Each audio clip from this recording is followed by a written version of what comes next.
बिस्मिल्लाहिर्रहमानिर्रहीम। अस्सलाम वालेकुम नाज़रीन। डिवीजनल कमिश्नर फैसलाबाद इशरत अली ने डिप्टी कमिश्नर टोबा टेक सिंह, आमना मुनीर और डिप्टी कमिश्नर फैसलाबाद मोहम्मद अली कमरा ईरान से आने वाले ज़ायरीन से M4 मोटरवे पर मुलाकात की। हमारे डिवीजनल ब्यूरो चीफ मियाँ एजाज असलम के मुताबिक इस मौके पर हुकूमत की हिदायत पर ज़ायरीन के हिफाजती इकदाम का जायज़ा लिया गया, जबकि महकमा सेहत की टीम भी डिवीजनल कमिश्नर के हमरा थी। कमिश्नर फैसलाबाद इशरत अली का कहना था कि अवाम कोरोना वायरस के हवाले से किसी भी मनफी प्रोपेगेंडे का शिकार ना हो। हुकूमत कोरोना वायरस के इंसदाद के लिए हर मुमकिन इक़दाम कर रही है, जबकि एहतियाती तदाबीर अपना कर कोरोना वायरस से बचा भी जा सकता है। पब्लिक मुकामात पर थर्मल स्कैनर और मैनुअल गन के जरिए टेम्परेचर की मॉनिटरिंग भी की जा रही है।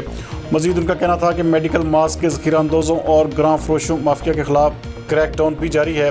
डिवीजन भर में मेडिकल मास्क सेल पॉइंट्स भी मुख्तस किए जा चुके हैं, जबकि पब्लिक पॉइंट्स पर एहतियाती तदाबीर भी वाज़े आवेज़ा की जा चुकी हैं।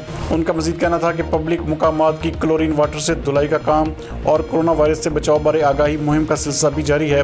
इस वबा से बचने के लिए शहरियों को अपना भरपूर किरदार भी अदा करना होगा और बाकायदगी से हाथ धोने को अपने मामलात ज़िंदगी का अहम जुज़ बनाना होगा। सादा तर्ज ज़िंदगी अपना कर कोरोना वायरस से बचा भी जा सकता है। मजीद उन्होंने कोरोना वायरस से डरने की बजाय बुनियादी एहतियात करने की ज़रूरत पर भी जोर दिया।